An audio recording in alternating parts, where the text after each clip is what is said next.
hivyo ninyi mkitarajia kitu kutoka kwa buko, mtakuwa mnatarajia kutoka kwa Yesu. Bwana asifiwe. Kwa sababu yeye akisema kitu, pona Bwana. Akisema pona, Roho atakuja mbio. Bwana amesema pona, pona. Kwa nini? Kwa sababu Yesu si muongo.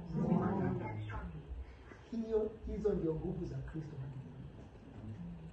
Bwana asifiwe. Lakini tusisahau kuna safari Kristo kwa mwili. Wakati Kristo alivaa mwili, aliwezeshwa na Roho kwa amri ya Baba kuvaa mwili. Kutufundisha mimi na wewe kuwa mtumishi ni nini? Kuwa Mkristo ni nini? Mkristo ni mtu ambaye ana nguvu. Mtu ambaye ana nguvu na mamlaka kumpiga vita shetani.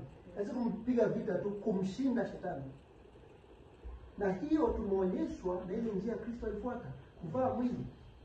Akatufundisha, akatuonyesha na kutukumbusha kuwa kuna kuwa mgonjwa. Sawa? Uko mgonjwa haimaanishi umefanya dhambi, hapana. Kama Yohana mlango wa 9. Wale mafarisayo wakamuuliza Kristo, huyu kijana alizaliwa hii hali. Nipe hiyo. Huyu kijana amezaliwa kipofu. Nani alifanya dhambi? Kristo akamwambia nini? Kuna mtu alifanya dhambi.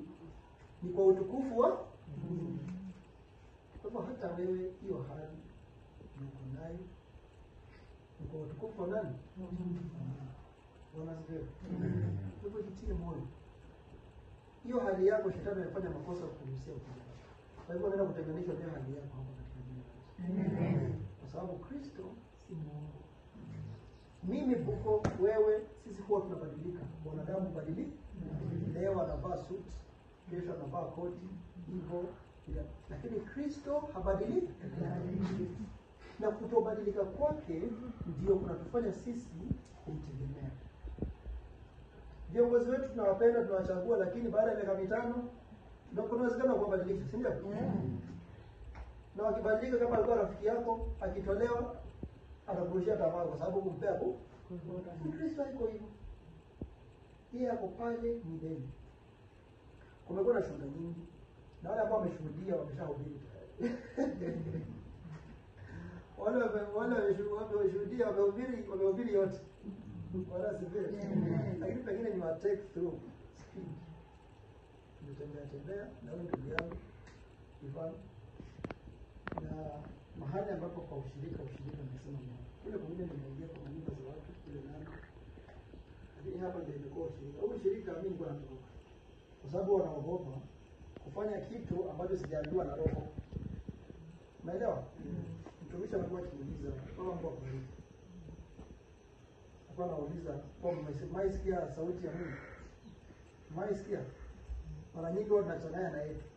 Na ile hizo kwa hiyo. Lakini Mungu ananiambia. Kwa hivyo mimi nilikuwa na delay. Ifika wakati wa Mungu umefika. Unaona sasa? Wakati wa Mungu umefika, na wakati wa Mungu ukifika ndio wakati mwema. Ndio wakati wa manufaa. Na wakati wa kujengeka. Kwa hivyo leo amenituma si kwa ajili yangu, kwa ajili yako. Kwa hivyo leo ujue mimi kuja hapa. Kama nilipokuwa mwenyewe nilikuwa niko Eldoret nafanya vizuri. Lakini niko hapa kwa mapenzi ya Mungu ambaye ni Baba yangu. Amenituma kwa sababu kuna kitu chako leo. Amenituma nikuje nikueleze kama ndugu yako. Sawa? Ukielezana, ukielewa, ukisikia, ukitii, kuna hilo moja na mengine mengi. Sawa? Haimaanishi hakuna watumishi wengine wako. Sawa? Lakini mipango ya Mungu tukutanisha sisi mahali hapa ni kwa rehema na neema. Kwa hiyo nina furaha tunazunguka na watu. Nimeona Mungu akifanya mambo mengi tofauti. Na nimeona hii Mungu akifanya. Hii ndio mzuri maana inasoma mbele yetu. Inahitaji kitu tunasema. Kuna watu wanaenda course kusomea kufundisha watu zaidi. Na tukiita hivi expert katika yote tumuuliza kuhusu hii. Atakwambia hii ni zaidi ya pingu ya askari.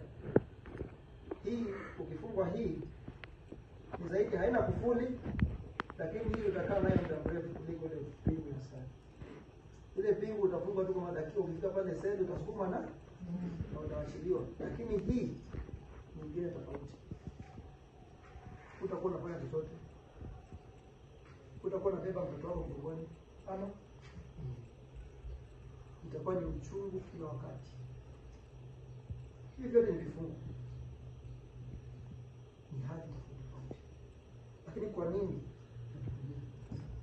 Ili mwanadamu akumbuke Mungu wake. Ili sisi na vichwa vyetu vigumu tujue kuna Mungu mbinguni. Tutajuaje Mungu yuko mbinguni? Tutajua wakati anaanza kutuponya. Kwa nini atuponya? Hatuponyi ili ati tuende tulinge. Mara nyingi kuna kitu kinaitwa dini. Ni kitu kibaya sana.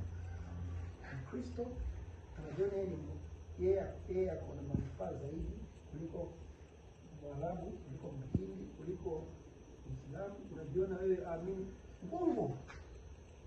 Mungu ni neema tu. Unasikia? Ni neema tu. Ikiwa tutatoa hizo vitu takataka tunaziweka ndani yetu, useme mimi sasa sitaki mambo ya Kristo, sitaki mambo ya dini, sitaki. Mimi nataka kuwa rafiki Yesu. Kwa nani? Na mimi nataka kumjua Yesu. Mimi na yeye. Kama vile ndugu yangu alipigia simu mtoa. Nashika naongea naye, nikamsikia kama furaha sana. Mnakuwa rafiki. Si kweli? Na mkuwa rafiki ni rahisi nikwambie shida yangu. Si ndio? Ukikuja nikuombe pesa leo utanipea? Nasema hapana, huyu mtu pengine ni konma. Kunijua